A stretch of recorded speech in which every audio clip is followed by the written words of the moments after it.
Good afternoon, everybody. I'd like to thank the grace of heaven, the virtues of the masters, the compassion and mercy of the grand predecessors, transmitters, lecturers, temple masters, everyone for giving me this opportunity today to talk about today's topic, which is Tao Te Ching, chapter 33. Okay, you see the outline here. Okay, so the subject or the title of this chapter is called Utmost or One's Utmost. Okay, and it's a relatively short. It's I think it's the fifth or sixth shortest chapter of the entire Tao Te Ching. Okay, yeah. Okay, and it's short, but it has a lot of meaning. Okay, so it's not typically it's not how long or short a chapter is that makes it more meaningful. Okay, um, okay.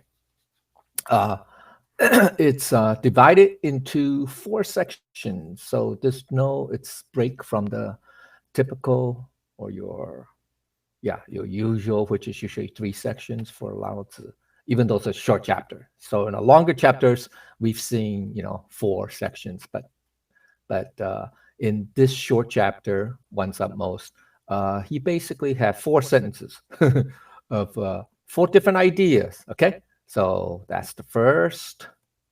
Okay, then the second, and then the third. The third is they're all important, but anyway, and then the fourth. Okay, the conclusion. Okay, and the 33 is very interesting. This is just to give you a heads up. This is I think it's the only chapter in the entire 81 chapter classic that it holds a meaning. 33. So it's double triplets. Okay. All right. So we'll get to that at the end of the chapter when I wrap up. Okay. So now let's go to the outline. Okay. Okay. So the first section, first sentence really, it's those who understand others are intelligent. Those who understand themselves are enlightened. Okay. Yeah, we'll go to the definition here.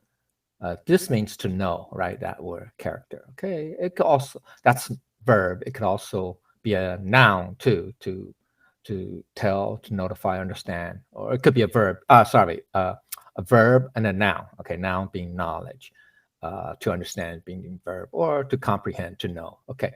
Now this word, yeah, the dictionary meaning, I mean, yeah, if you look at dictionary, it could mean wisdom. I mean, usually that's where we use as opposed to this word, right, which is knowledge. So this could mean wisdom, but also means intelligence, knowledge. It's so similar to this, okay? Similar, the only difference that it could mean also wisdom, okay? Or conventional wisdom, okay? All right, as opposed to Mahaprajna, which is, we say, divine, great divine wisdom, or okay, all right, okay. So the basic meaning is this first sentence is it's talking about two different kinds of people, right? Okay, right? Intelligence and enlightened. Okay, so the first phrase. Sorry, yeah, I'm talking about the first phrase. In other words, those who don't know. Okay, so they could be socially awkward or clueless. Right?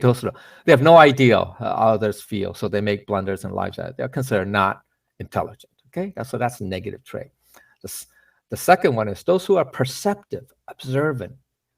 They can figure out what others are likely thinking, and they adjust their approach. So they're considered intelligent. Okay, so knowledgeable. So that's positive. So there's a positive, negative. Okay. Here's another meaning is first phrase is those who understand others, their actions and thoughts have wisdom. Yeah. So we say, yeah, those who are perceptive, right? Very observant, very perceptive. very, it's a good word, perspicacious. Okay.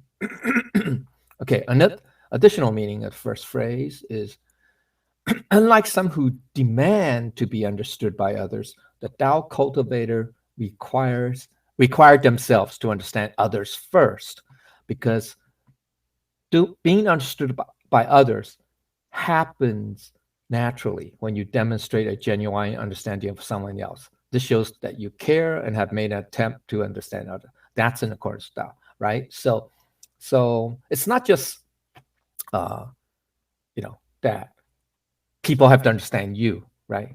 You should at least make the first attempt to understand, others, right?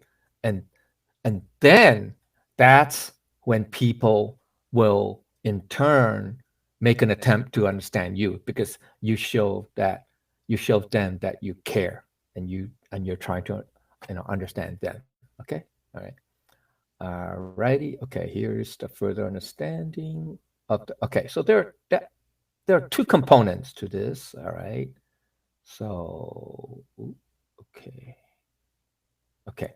So the external part is to have wisdom is to understand others.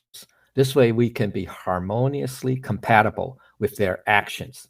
So that's about empathy, about being in the other person's shoes. Okay. Now there is a deeper, an illustration which I won't get into. It's pretty long. Yeah, it's pretty long. So, and it's this. Okay, it's called here. Okay. All right, you guys can look it up. Well, I don't recommend it for basic well, it's pretty straightforward. He didn't have too many metaphors in there. I don't think he didn't have anyway. But it's a relatively long. It's two.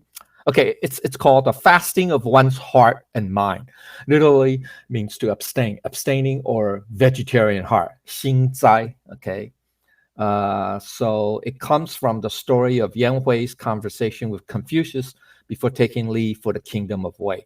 It's from the book of Zhuangzi, the inner chapters. It's called under the title the human. It's called the Human World, sections 1 and 2. Okay, disciple requesting leave. You guys can look it up. It's been translated by a few, James Legge being the first one. So usually that's his translation. So it can get kind of, I don't say wordy, but antiquated type because he was from the 18th century, I believe. 18th century. Okay, so that's called fasting of one's heart. Okay, 心斋. All right, so that's the external. Okay, now let's okay. The second phrase is those who understand themselves are enlightened. Okay, so here's the okay. This word is often used a lot. Okay. Now it could be a verb, it could be an adjective, it could be a noun too. Okay, so the verb is to enlighten, illuminate, understand, to understand also, to make clear, to make known. It could, or to show. Now, it could be also a adjective means brilliant, clear, distinct, illustrious, or noun, clarity, okay, or illumination. So in this context, it's spiritual illumination, which means enlightenment, okay, or wisdom, okay, spiritual clarity, okay. Okay, so the basic meaning of the second phrase is the first phrase speaks of those who understand others. So understanding others, you're intelligent, you're observant, intelligent, knowledgeable. But in the second phrase, this is a higher level than mere intelligence or conventional wisdom. Okay, you understand it. So another corollary is to understand oneself now is more difficult because many people may know how to observe others, but few people know how to turn the gaze inward to observe themselves. So it's more than, yeah, you can say self-introspection is a part, it's the process, or self-reflection, okay? It's a process. So most people, kind of lack that ability or okay? So to understand others is intelligent or wise, but to understand oneself is even more important. Now, there's a story, well-known story. It's called The Story of the Puzzled Warrior. Unfortunately, it's a long story. Let's see. It's a pretty long story. You guys can look it up. You guys can Google it. The Puzzle of the Warrior. All right. I don't have time. It's going to take about 15 minutes, 10 to 15 minutes at least to tell the story. Okay. It's basically about a warrior, uh, in the palace with the king, with three other people, a king, a high priest, and the richest person in the kingdom. Okay. So it's all metaphorical. Okay. The king represents power, right? One who has power. Uh, the the high priest represents or secular, yeah, you can say secular power. The high priest represents the religious uh, head hierarchy or head, right? Or religious institution. You can interpret it as that. And then the wealthy person represents fortune, wealth. Okay, so it, it's called the story. Okay, I mean he was given three choices by those three, the king, the high priest, and the rich person. And there's a moral to the story, which is what is the real choice, or what's the best choice. Okay, all right. So now that's okay. Now we know we what the first phrase is the external part, right? Because you're understanding others, right? That's outside of you, right? Okay. Now the second phrase is to understand yourself. So this higher level of intelligence, wisdom, is to be enlightened. Okay, so that's the internal side. Okay, so there's a deeper understanding of me. In the general case, it's in the broad or general case, it's the path or way of enlightenment. Okay, so this is in previous chapters we talked about that. Okay, but then in a more narrow or personal specific case, it's our Buddha nature essence. Okay, it represents that. Okay, so the deeper understanding is to understand yourself is the most important because it means you are on the path of enlightenment. Okay, and possess the highest wisdom of the Buddha nature essence. That is our Mahaprajna, right? So to understand yourself is to be truly honest with yourself. Be true to thyself, right? To be the most sincere and true self. So to goes into here. The better you understand yourself, the closer you get to the Tao or to your true self or to your Buddha nature. So it's similar to the phrase, I don't know if you heard of this, the most complete or utmost sincerity is godlike. 自诚如神, right? That's from Dr. Deming, chapter 24. It's the last phrase, I believe. Okay? You guys can look it up. It's a relatively long chapter, but anyway. Okay. All right. So the implication is to understand others is intelligent or wise. That's the external aspect, right? But to understand oneself is to know one's true self, one's true Buddha, true master, or the Buddha nature, which is the highest wisdom or enlightenment. So that's the internal aspect. Okay, so the key point is to understand others is considered intelligent or wise. That's good. That's definitely not bad. Okay, that's good. That's a good thing. Okay, so to understand others is considered okay. But to understand oneself is to be closer to the Tao. That's better, right? That's a little bit better, right? That's better than good. Okay, okay, that's better. And then it's also to be on the path of enlightenment. That's the best. That's the highest, right? So good, better, best. Then and have the highest wisdom. Okay. All right. So that's the best. All right. Now, so this I didn't put in here because I think 2 weeks ago or last week on chapter 30, I think it's 31. Yeah, 31. We talk about war. So this really is another take of Have you guys heard of 孙子兵法? That's the literal translation means 孙子's 兵法 means military, 法 means technique actually, or teaching. So it's 孙子's techniques of war. Now, that's the literal translation if you wanted to. Now, so today it's better known as 孙子's art of war. I mean, so there's no art in the Chinese character of 兵法. I mean, but they've been trying to say, it sounds nicer. Okay, art of war. Now, one of his, you can say, well-known maxims is to know your enemy and know yourself. Now, okay, so that's the first half of it. So 知己知彼. Okay, 知 means this. That's 知. 己 is this. Okay, so know yourself, and then 知彼. 彼 means your opposite or the others. Okay, so that's what he said, the first phrase. So similar to this. Okay, and then the second half, the follow-up, since it's a book about military techniques or tactics or strategies, strategy and tactics, it's 百战, literally means 100 battles. Okay, now today modern it's called 百战百胜, so 100 battles, 100 victories. But the original is 百战, 100 battles. 好像不呆 or 不呆, that means not. 呆 means to be fear, to fear or to be in danger. So the meaning means not to be in danger of defeat in 100 battles.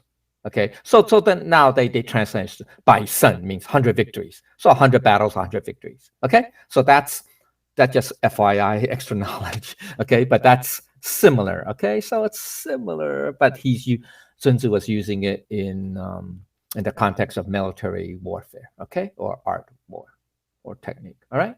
So, but this is a very key phrase. Okay. All right. So, and in the end, we'll tie it back. Okay. So that's for section 1. Now, section 2. Here you go. Those who overcome others have strength, or are powerful. Those who overcome themselves are mighty or mightier. So in Zen, they have something similar, saying, those who can conquer. They use that for, conquer as opposed to overcome. I mean, sun means to conquer too. Okay, it means to be victorious, to defeat, to win. Okay, to overcome. Okay, it can also mean success. Okay, better, victorious. So these are also adjectives. It could be a verb and adjective. So in Zen, there's a famous quote that says, "Those who can conquer others are mighty." Yeah, are strong. Okay, I think translation strong. But those who can conquer themselves are mighty. Okay, so this is once again similar. Okay, similar idea. Okay, basic meaning. First phrase, first half is similar to phrase 1, right? To know others is, intelligent or is wise. Those who can overcome others merely have physical strength. Yeah. If you're stronger physically than others, it's very likely that you can overcome them or can, beat them, defeat them, conquer them, right? Yeah, I mean, that's very likely, right? Okay, now, so another meaning of first phrase is, this is not a bad thing, though, okay? Just as having the intelligence to understand other people, it's not a bad thing. I mean, it can be negative if you use it, for the with wrong intention, with bad intentions or wrong purpose or wrong goal.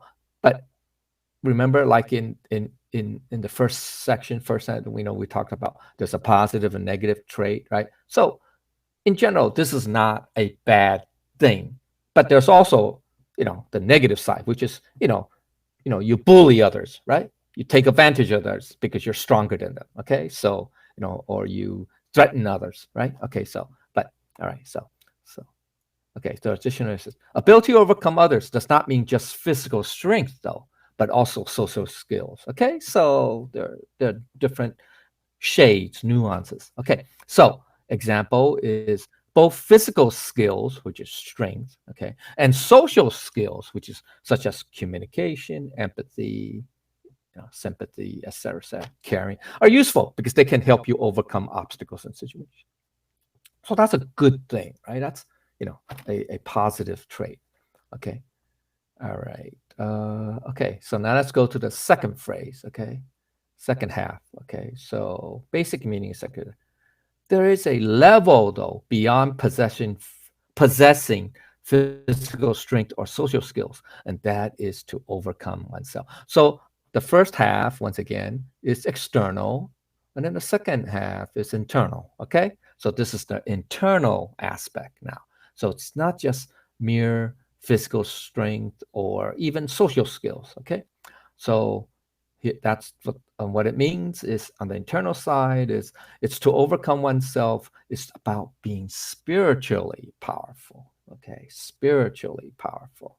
So the spiritual power, what is that spiritual power? It's the true power that is sourced from in the Tao, or that originates from the Tao, or comes from the Tao. That's the true power. That's the highest spiritual power. Okay, or that is, the highest level of overcoming yourself. Okay, or conquering yourself. Okay, so being physically strong cannot compare to having the strength of character to overcome oneself in areas such as lack of motivation, procrastination, lack of confidence, insecurity, negative self-image, addictive or habitual behavior, etc., right? Remember, like, how do we, overcome obstacles? Now, there's the external side, yeah, okay, all that. But then there's the internal side, which are bunch of barriers, right?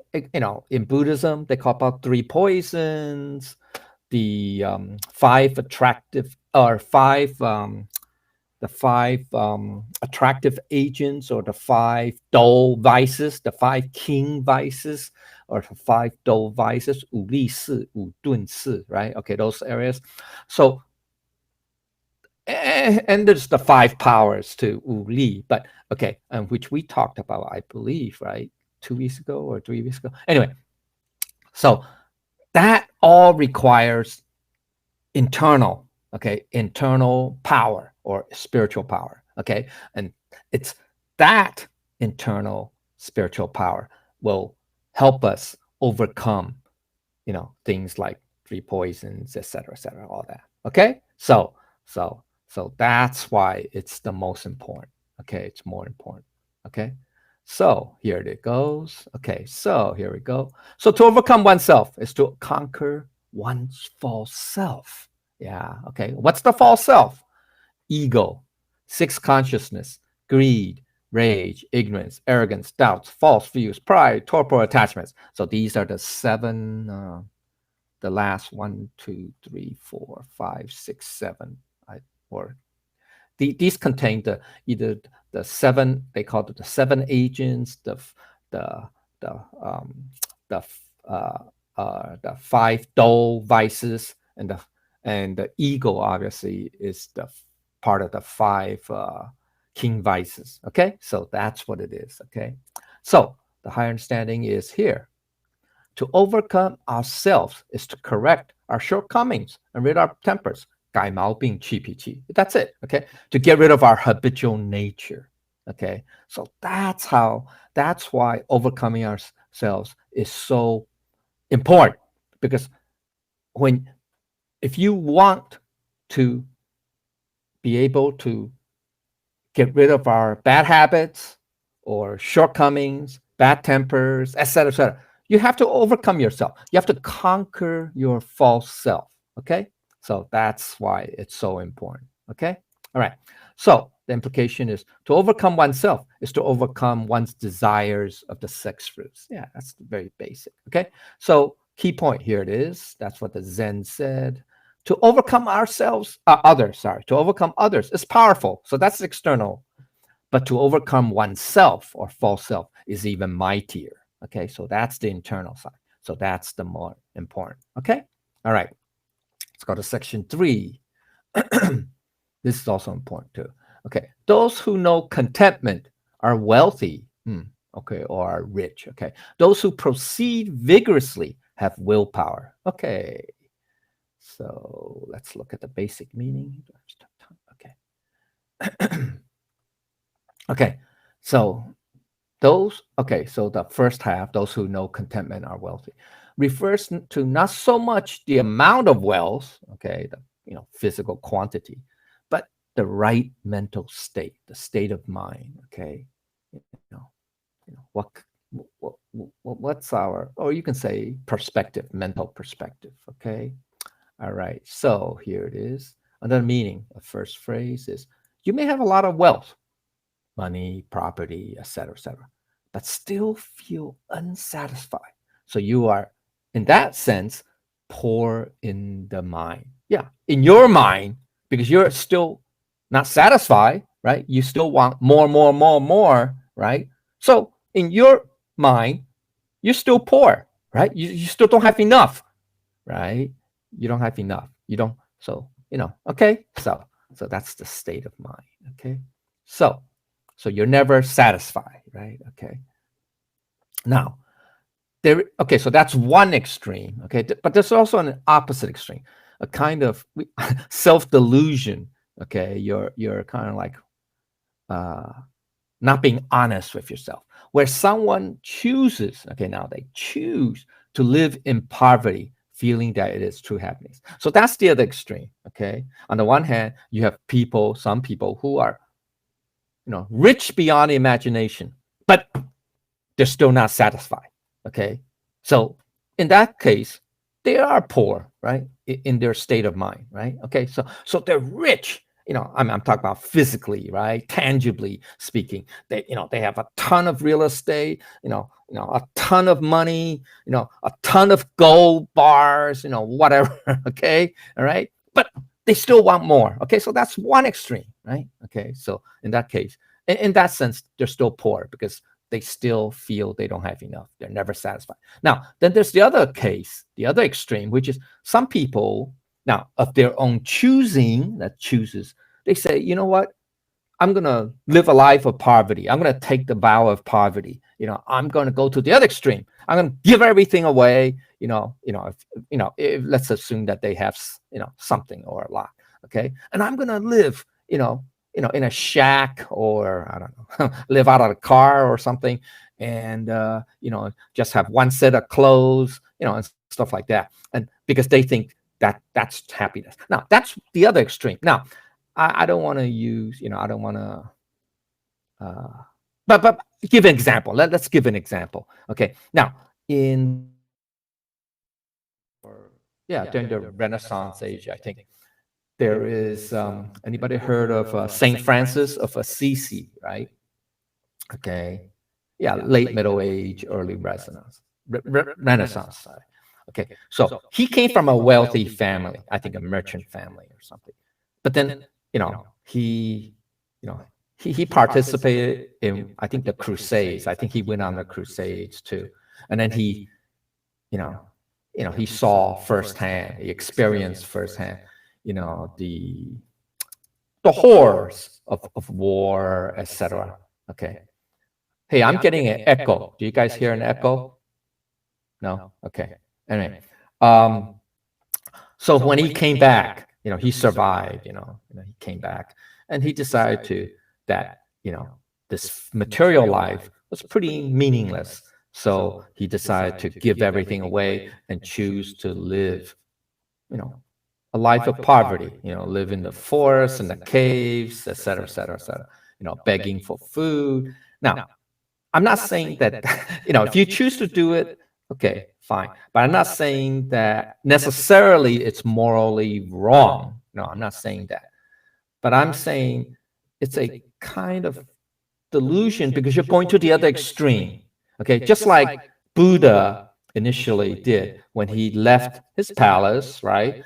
and well, he sought out a couple masters, but then he was not satisfied with their teachings. So he and his five fellow, seekers of the truth became ascetics. Ascetic. Okay, ascetic, meaning like what Saint Francis of Assisi did.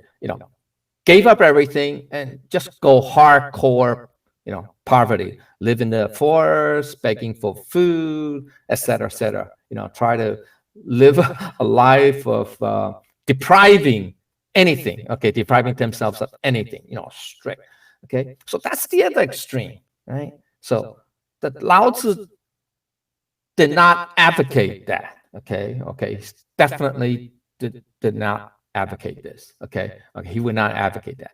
And Buddha, right, after he nearly starved to death or drowned because he was living on one, I don't know, some people say one sesame seed or one some kind of vegetable seed a day, that's that's kind of extreme, right? Okay, so then he understood. Then he realized that, you can't. It's not the two extremes. That's where the answer lies, but rather the middle path, and that's how he became enlightened. Okay, all right. So here it is. Okay, here it is. This is advocating a moderate approach. The middle path, where you are self-sufficient, where you know it, cherish it, and enjoy it. So Lao Tzu is advocating a middle path, not either of these two extremes. Okay, all right. So it's and it'll lead into the second half, okay, of this phrase. Okay, so he's advocating, and that's also what Buddha realized and also advocated. Okay, now there's a deeper meaning of wealthy. Okay, full. Okay, that's what it could mean. Wealth. It could mean affluence, abundance. Okay, rich. Okay. And what is that? To be free from want, greed, desires, and dissatisfaction. To be blessed. Okay. So what does that mean? To be blessed. Here it is. Okay. So to know contentment is to be blessed, is to have true wealth. There is so much to appreciate, so much to express gratitude in everyday life. So there are three components, okay, three parts. First, with yourself, okay, first, you have health. You can learn, you can be creative, you can grow and develop, okay? So that's it's a blessing. Okay, that's a blessing. Okay, to know. Okay, to to have health, to be able to learn. Okay, I mean, some people they may be rich like crazy beyond imagination, but they have poor health. So that's not a blessing. Okay, okay. Some people, are mentally challenged. That's also sad. That's not a blessing. Some people don't know, don't have imagination, you can say, creativity. Okay. Okay. Uh, so that's also sad. Okay. All right. And if some people don't know how to learn, how to create, so they don't have a good path for growth and development. Okay. Of, you know, enhancing their awareness or their knowledge even. Okay, so all right, so that's fine. Okay, so these are little things, or we can say things we take for granted, okay, with respect to ourselves. Now, then also that's the internal side, well, internal, external, but here with respect to yourself. Now, with respect to others, what about our families, the loved ones, friends, partners, teammates, co-workers, etc., etc.? Okay, so those we often take for granted, or sometimes we ignore, discard, etc. Okay. Now with the greater world, okay, What about the animals? Pets. We have pets. Okay, we don't. Okay, animals. Um, nature. Flowers, trees, nature, the cosmos, the universe. Look up the skies at night. Marvel at the wonder. The wonders and mysteries of the the cosmic universe, the planets, the stars, etc. Right? Just last month we have the Great Conjunction, right? That happens every 80 years or something like that. Okay, anyway, so you know, so that's something that we also often either ignore, neglect, or take for granted, right? The animals in nature, the flowers, in your backyard, in a garden, the trees, nature, the four seasons, etc., etc. Okay, all right. So that's all we see that in everyday life, but I don't know, we don't seem to appreciate that.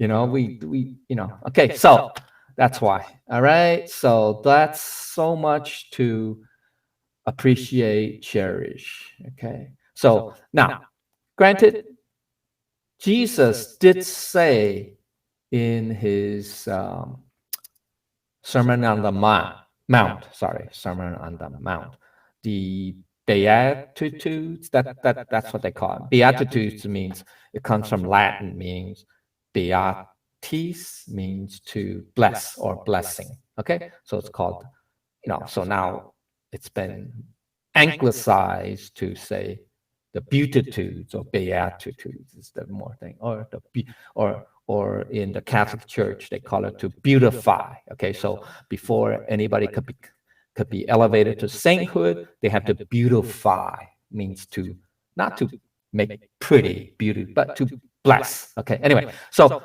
I think one of the phrases, I forgot which line. Is it the fourth, or I forgot which one. It says, "Blessed are the poor," right? And Jesus said, I think he says, "Blessed are the poor, for they should have something like a spiritually wealthy," or something like that. Okay, so he's not saying that, oh, you should be poor, and so then you'll be saved. No, he's just saying that if, even though you may be poor in terms of wealth, or in terms of tangible things, but spiritually you are wealthy, you are full. Okay, so that's what that meant. Okay, all right, so the higher understanding is this: the wealth of thou cultivators is not in the material wealth, but in the balance of living life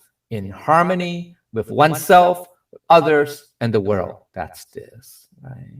Okay, with oneself, others, and the world. Okay, all right. Now the second half. Okay, oops. Yeah, okay, second half. So the basic meaning of the phrase is to proceed vigorously, is to encourage oneself to diligently cultivate and practice the Tao. So that's similar to the vigorous progress or zealous efforts, Jing Jing, okay, which is the fourth paramita of the six paramitas, right? I think we're talking about the paramitas in the Friday classes, okay? Have we gotten there? No, we haven't gotten there yet. We're only on the third, right? Okay, so, all right, so here it is. This is deeper, okay? This is deeper, okay? But anyway, okay.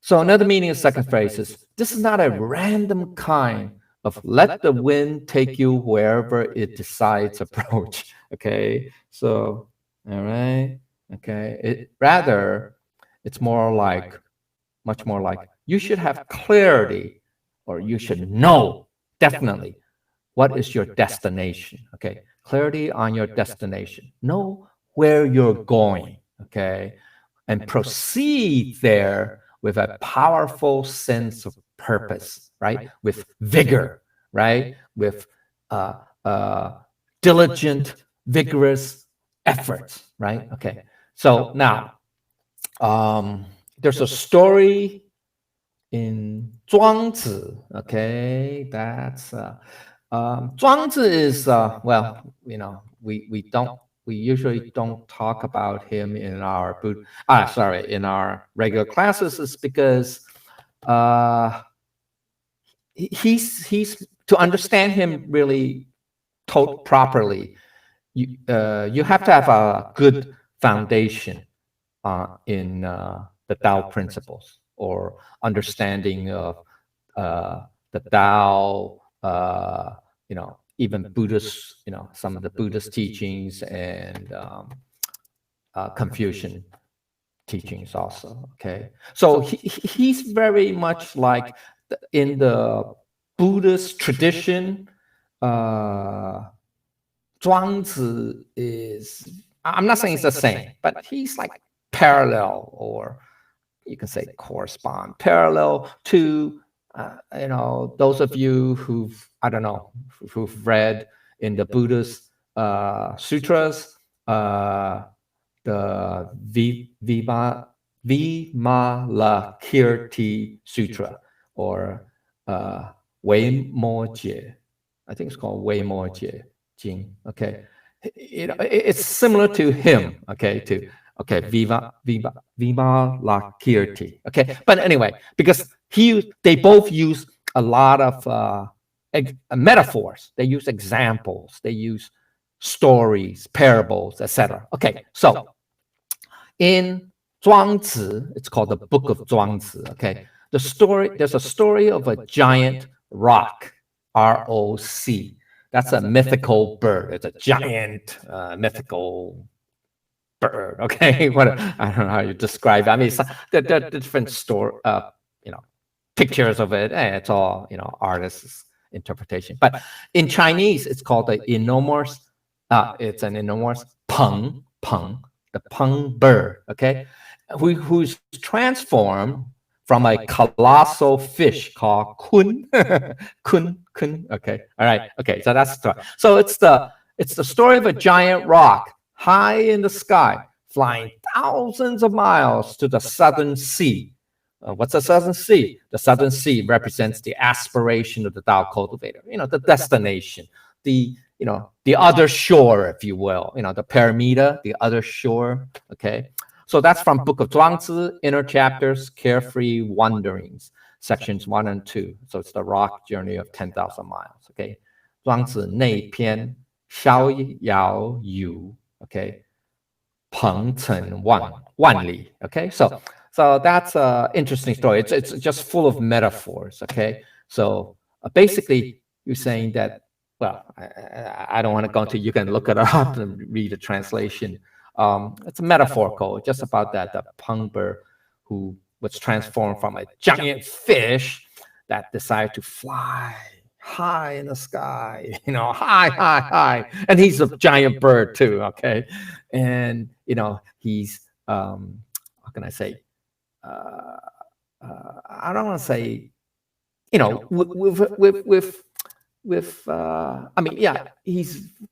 he's wanting to fly to this southern sea, very, very far away.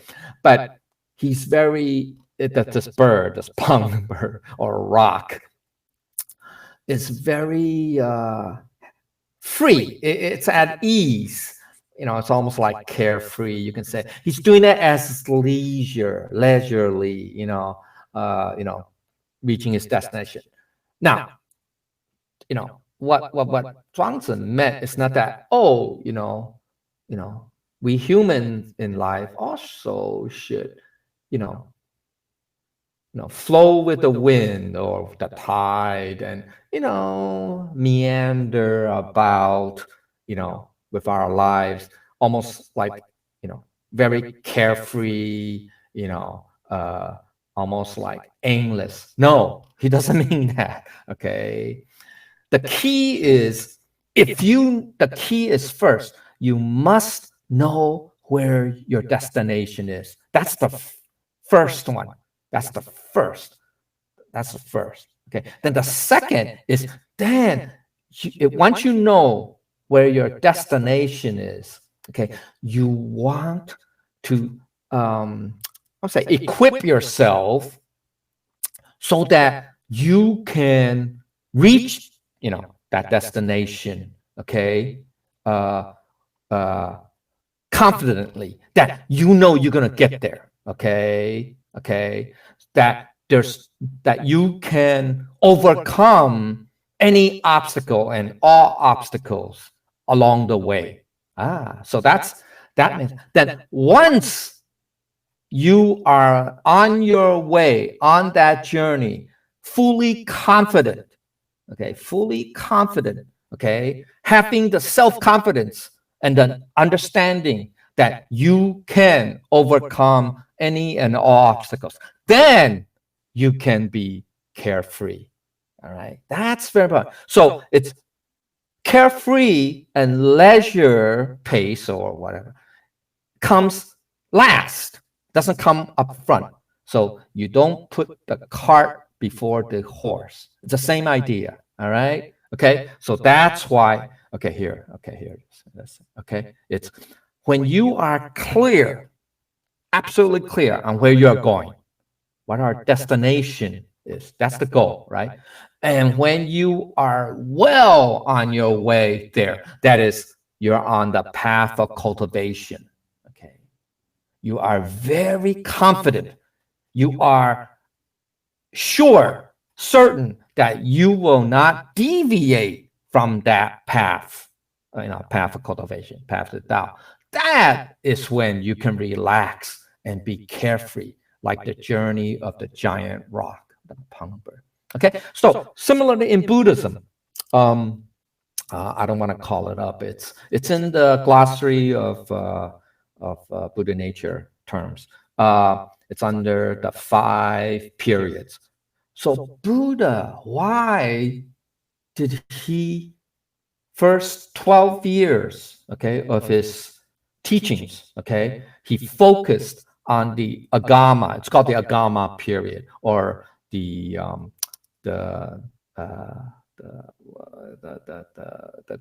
I forgot the Sanskrit term, Vinaya. I think it's the precepts. The precepts. He focused on that first. Okay, that's the foundation. That's why he taught it first. 12 years. He didn't teach Diamond Sutra right away. Okay, he didn't teach the Surangama, the Lotus Sutra, or the Parinirvana Sutra right away. That came much later. Okay, that came in the last 10 years, or the Diamond Sutras 30 years. Okay. So on the first 12 years, Buddha spent focus. I mean, he didn't just taught those teachings, but mainly it's called the agama period, which is he's just teaching the precepts. What you should do, what you shouldn't do. What's moral, what's immoral, what's proper, what's improper, what's correct, what's incorrect, etc., etc., etc. Okay, to what?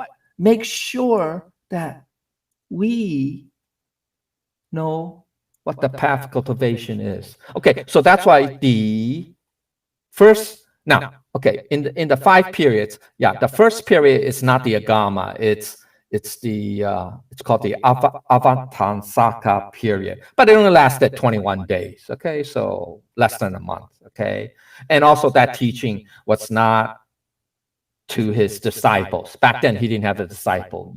Well, yeah. He didn't have any disciples yet because he was just enlightened. So the you can say unofficial, quote unquote, first teaching was the Avatamsaka or Hua Yuan Jing. Okay, but why is it called unofficial? Because he did not teach it to human beings. He talked to that teaching was primarily for celestial beings and even bodhisattvas. As a matter of fact, there were a group of bodhisattvas and celestial beings who didn't understand that teaching. So therefore, he decided to teach the precepts or the agama. Okay, so that's the 12 years. The first. So the first, quote unquote, official, quote unquote, teaching to disciples, okay, his 5 ascetic friends, was the what? The Noble Eightfold Path. Okay, and the Noble Eightfold Path, a huge component of it is about precepts. 戒, okay, 戒. Okay, the three parts. 戒, 定, 慧. Precepts, concentration, concentration. Some say meditation. Yeah, concentration and wisdom. Okay, but that's the first teaching, which introduced the rest of the precepts. Okay, because he wanted to prepare his disciples that what is the proper path of cultivation. So that's why the Eightfold Path is considered the most basic. Okay, so if you know that well, you advance, then you are sure that you can overcome many or all obstacles in reaching your destination. Then that's when you can relax and be carefree. And that's what comes later if you read the Diamond Sutra, etc., etc. Okay? All right? Or even the Lotus Sutra. Okay? All right. All right? Okay. So further understanding. I don't have much time. Okay. I'm almost done anyway. Okay. To proceed vigorously is to encourage oneself to cultivate and practice the Tao. To proceed vigorously can also include enjoying the journey without being stressed out. So it's all in the mind because you know where you're going. You know you'll reach it. Okay. Reach that destination. Okay. Then, so you can be relaxed. You don't have to be stressed out, worried. Says, "Oh, what's going to happen to me if I don't wake up tomorrow morning?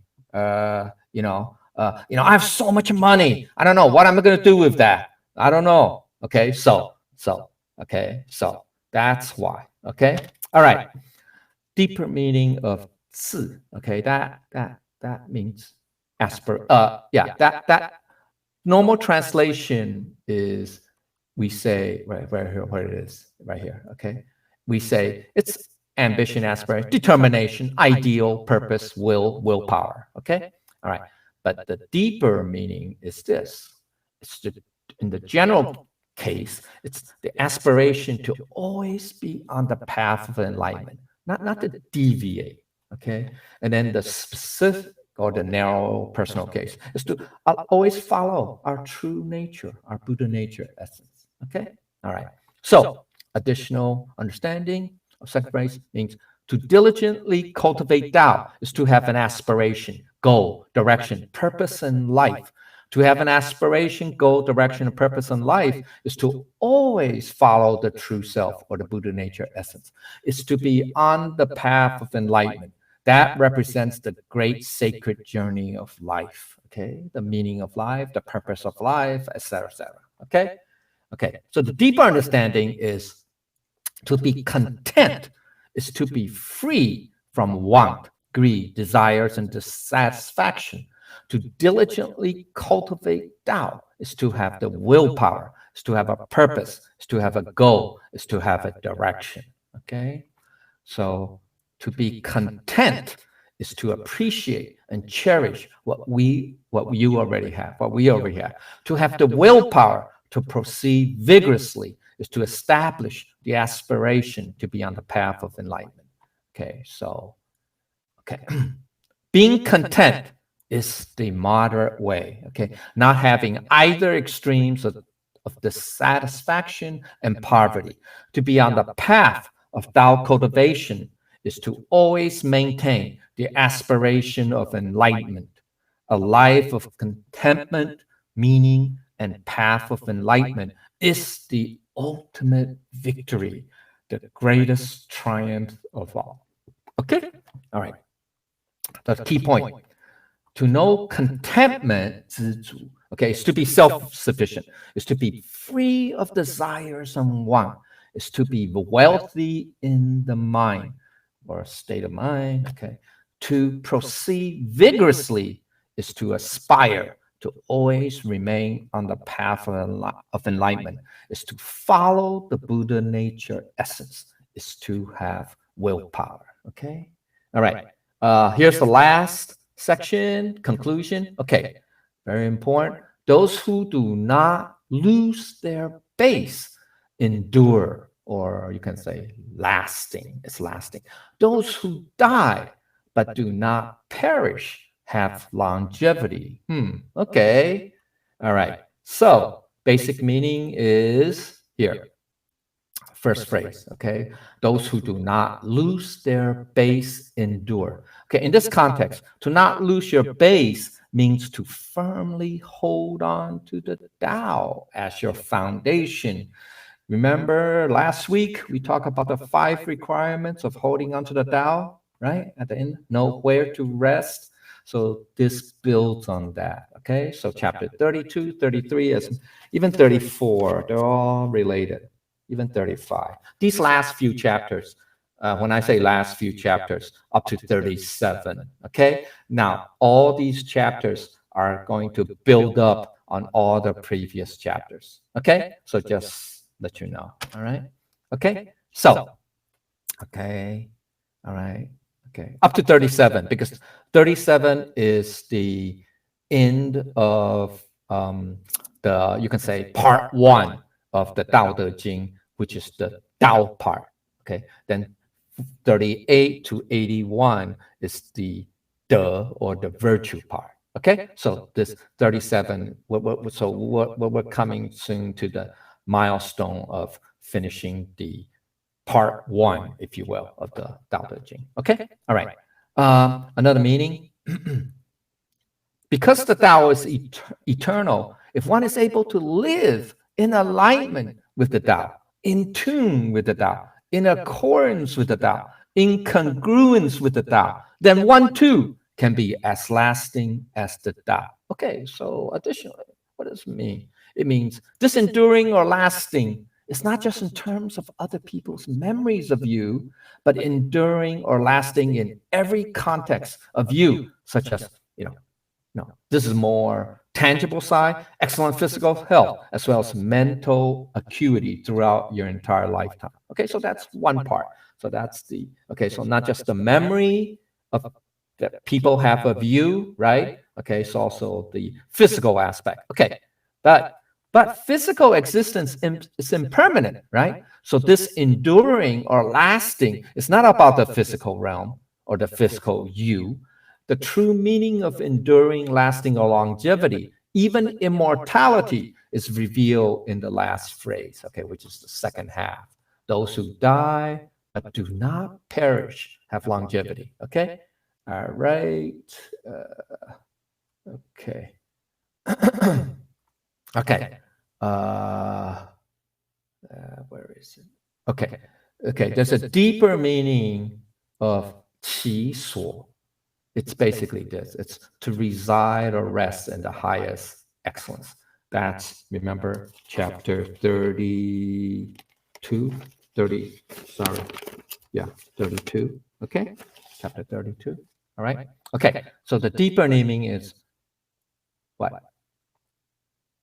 It's this, okay, of this phrase, okay? Not to lose their base, okay? Do not lose their base, okay? All right, that's the deeper meaning. It's this.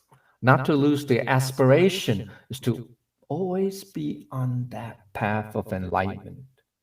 Okay, by not changing the substance of the aspiration, in other words, the goal, the content. Okay, the goal, the key, because the eternal Buddha nature essence is changeless. Okay, what's that mean? Okay, so let's go to the second half. Okay, here it goes. Okay, now the word so means longevity or long lifespan, long life. Okay, okay. So the basic meaning, okay, of second phrase is to die but not perish. That's what that means. Means the memory of you lives on for everyone long beyond the physical death, or it means to leave an indelible memory. What's indelible? Means that it cannot be erased. Okay, so indelible ink, right? Non-erasable ink. Okay, indelible memory. Long after death. That's our long-lasting legacy. So you can look at examples, right? Oh, well, I'll get to there. Okay. Right. So another meaning is that this phrase addresses the concept of longevity, not in terms of years of life, but rather there are other factors. Okay. What are other factors? Okay. So what good is physical longevity if one does not know how to live one's life? Yeah, right. I mean, that's right. That means your life has no meaning. You could live, I don't know, 100, 200, 300, 400, 1,000 years.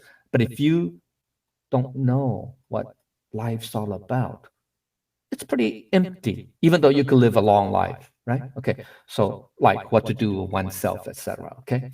So, thus, living a life that is long in terms of years, but unremarkable in terms of purpose and contribution to the world is not the Tao. That is not eternal, not longevity. Okay. So, here it is. All right. So, the indelible memory of you after physical death is the result of living a memorable, meaningful life, regardless of its length. Yeah. So, example, Jesus only lived to age 33, right? And yet, 2,000 plus years later, people still remember him, understood what he meant, or follow his teachings, etc., etc. Yan Hui, I think 31. Some people say 34, but it's 31. Okay, all right, etc.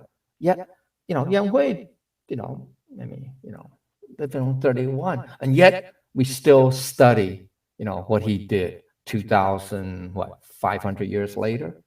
All right, okay.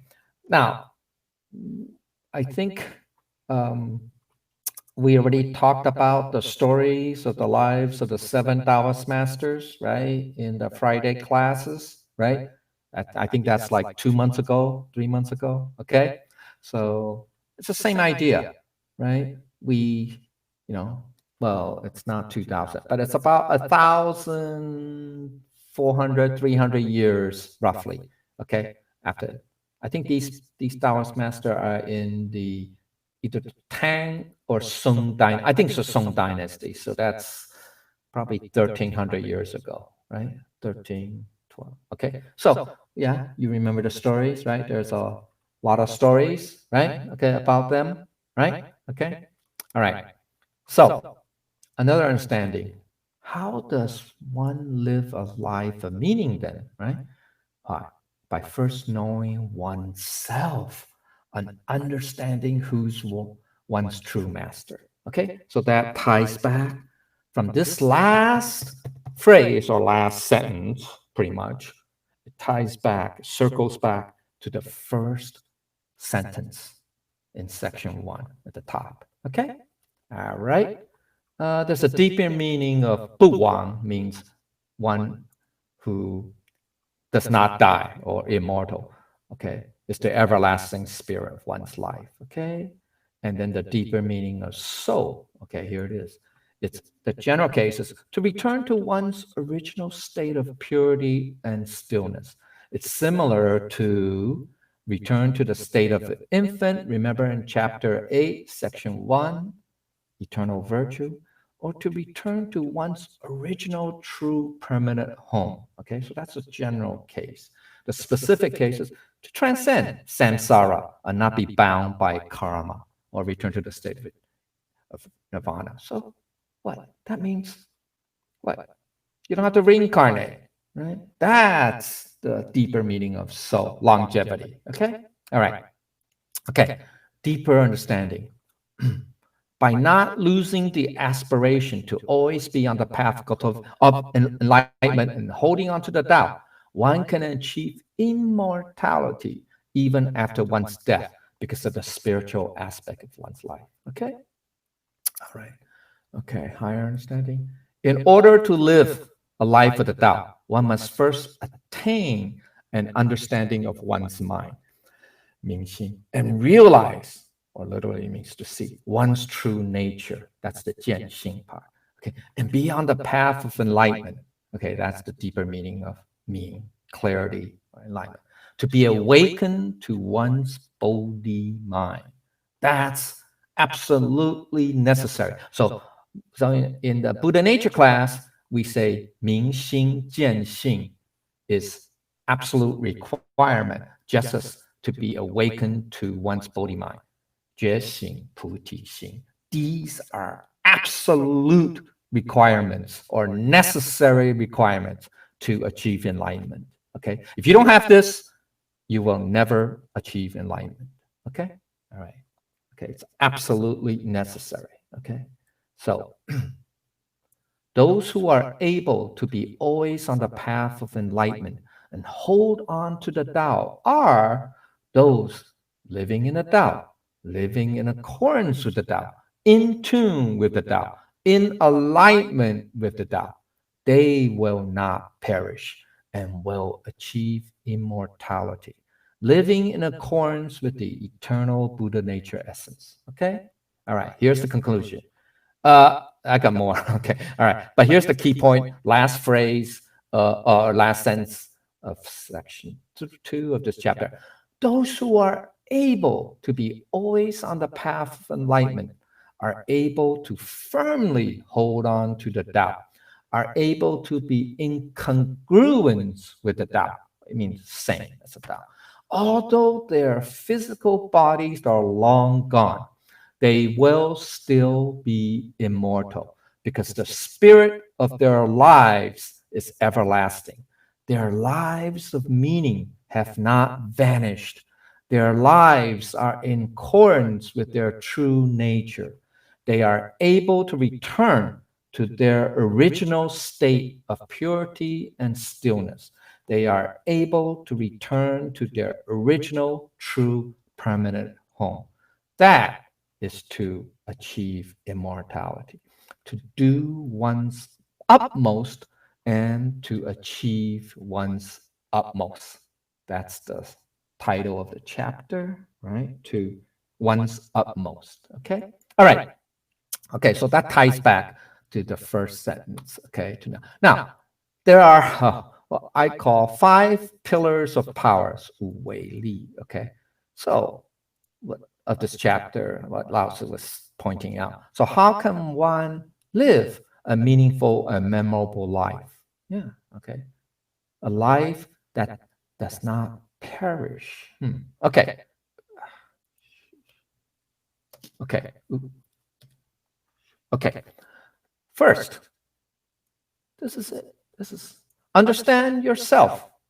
Having self-awareness, able to reflect upon your own actions and destiny, asking yourself, what is the mission of life? What is your purpose in this life? What are your deepest values? What represents the best in you? What is the best way for you to serve? To help others. It's not just all about yourself. It's also how you can best help others, okay? All right? Or serve others, okay? Second, develop self-discipline. To overcome yourself, shortcomings and bad temper, bad habits, tendencies to procrastinate, lack of motivation, stagnation, addictions, etc., etc. Okay? No contentment. This is where true wealth comes from. Appreciate and cherish all the little things in life that you take for granted. Health, learning, growth, family, loved ones, friends, partners, teammates, animals, flowers, trees, nature, the universe. Okay? Fourth, proceed vigorously to have a clear destination, giving your best efforts in your sacred journey of life, your personal journey of cultivation and path to enlightenment. Fifth, hold on to your base. Firmly hold on to the Tao as your foundation. Remember chapter 32, okay? Live a life in accordance to Tao, in congruence with your true nature, Buddha nature. Okay, so that's the 5 pillars of power. It kind of like similar to, well, not the same, but it's, you can say it corresponds or parallels. In Buddhism, there's the 五助力 or 五神处. Okay, the 5 powers, 5 roots, 5 powers. 五根 and 五助力 or something. Okay, the 5. It's similar. You guys can look it up, but I don't want to get too deep. I'm already running over time. Now, let's look at, remember I mentioned, I just want to wrap up. remember chapter 33 is kind of interesting. It's kind of like symmetric mirrors, right? 3, 3. Okay. All right. There are 3 parts. Okay. We just talked about those 5 powers, but so 5 powers are contained, contained in here. But there are 2 threes, double triplets. Anybody know where they are? Well, okay, so I'm already over. I already used up my lot of time. Okay, so I'll just come quick. There are 2 threes. Okay, just remember. Okay, so 2. It's called double triples. Yeah, double triples. Yeah, double threes, double triples. Okay, okay. All right, here it is.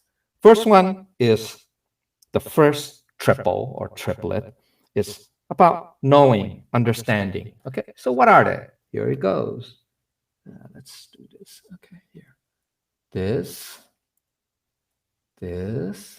and this.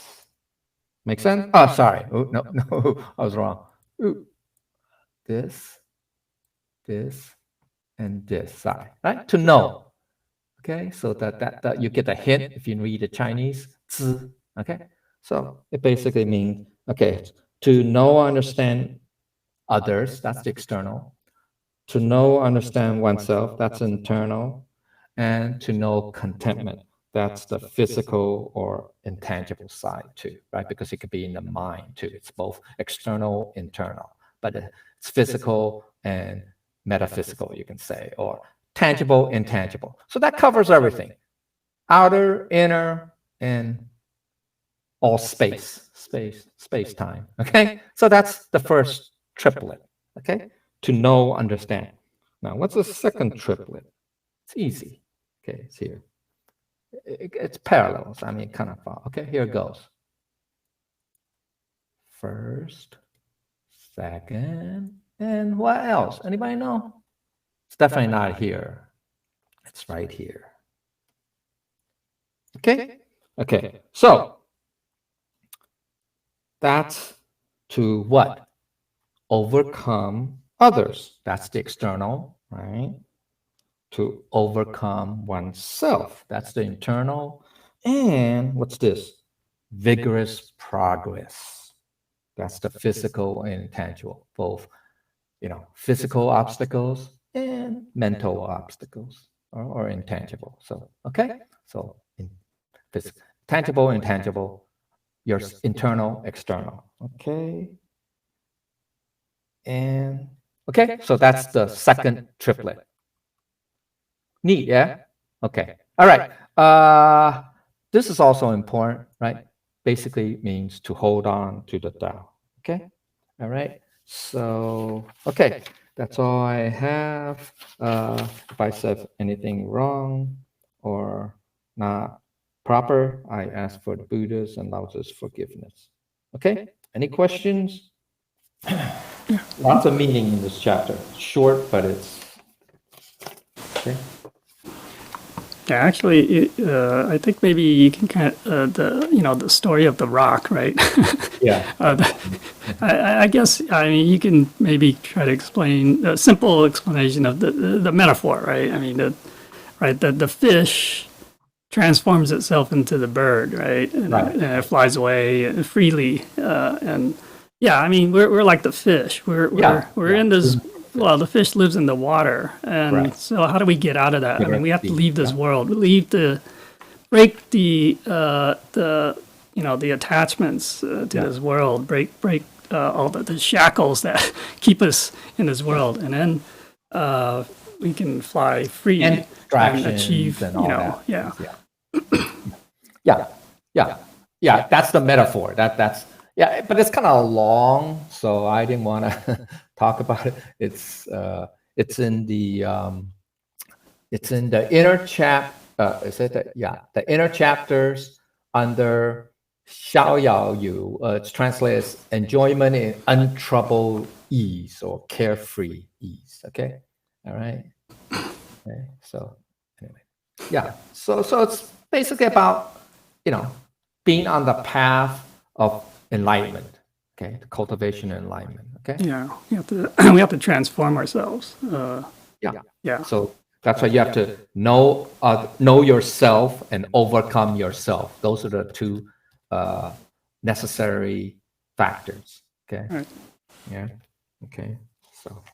Yeah, and actually, I think in the story, it's that bird is huge, right? It's bigger Yeah. than like any plane that we know of. I mean, it's like when it's flying, it casts a huge shadow on the earth. Right. Yeah, so that's like the like you're saying those saints and sages who leave their mark on this world. Yeah. That's how they're immortals. Yeah. Yeah. They not just lasting memory, but you can say blaze the trail or showed us the way, right? That's the spirit that's immortal, right? The spirit of their lives of meaning, right? Purpose, right? Okay. That's what's immortal. Not the physical self, but you could say it's the spirit of their life, right?